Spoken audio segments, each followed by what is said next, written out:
ஆண்டவரும் இரட்சகருமான இயேசு கிறிஸ்துவின் ஈடு இணையற்ற நாமத்தில் அன்றன்றுள்ள அப்பம் வாசகர்களுக்கு எங்கள் அன்பின் வாழ்த்துக்கள். 2026ஆம் ஆண்டு மார்ச் மாதம் 5ஆம் தேதி வியாழக்கிழமைக்குரிய தீன தியானம். இன்றைய தலைப்பு மூடும் அன்பு. 1 பேதுரு 4:8 சொல்லுகிறது, அன்பு திரளான பாவங்களை மூடும். மாவீரன் அலெக்சாண்டரின் அரண்மனையில் மிக பிரசித்தி பெற்ற ஓவியன் ஒருவன் இருந்தான்.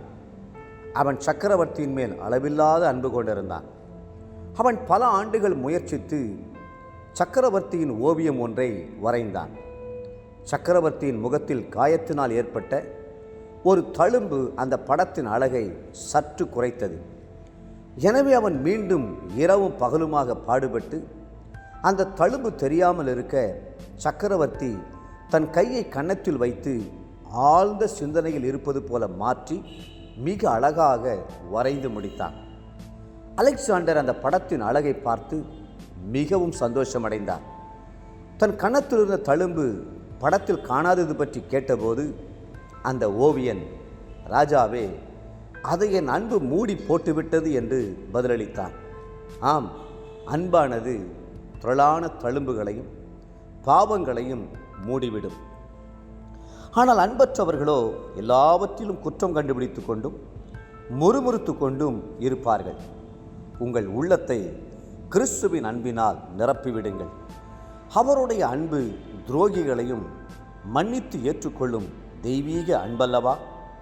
வேதம் சொல்லுகிறது, 1 கொரிந்தியர் 13:4, அன்பு நீடிய சாந்தமும் தயவும் உள்ளது, அன்புக்கு பொறாமை இல்லை, அன்பு தன்னை புகழாது, இருமாப்பாய் இராது.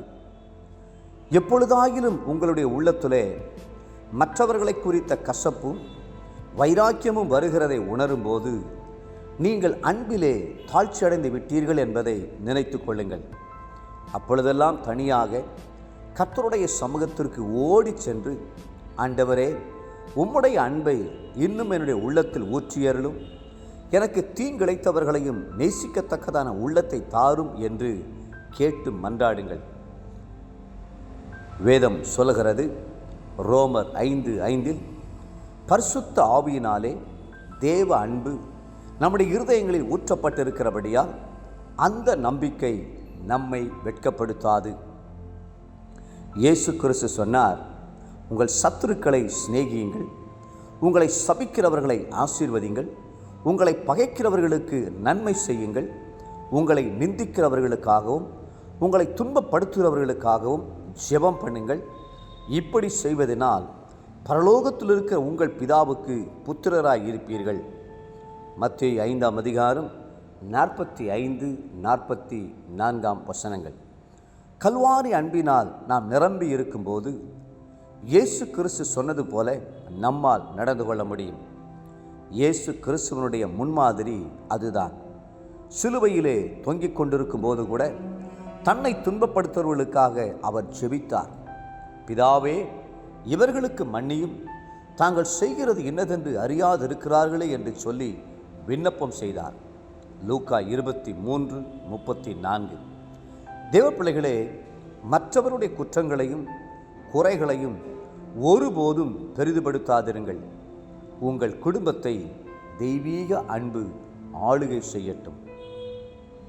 இன்றைய நினைவிற்கு பிலிப்பியர் 2:5, கிறிஸ்து இயேசுவில் இருந்த சிந்தையே உங்களிலும் இருக்க கடவது.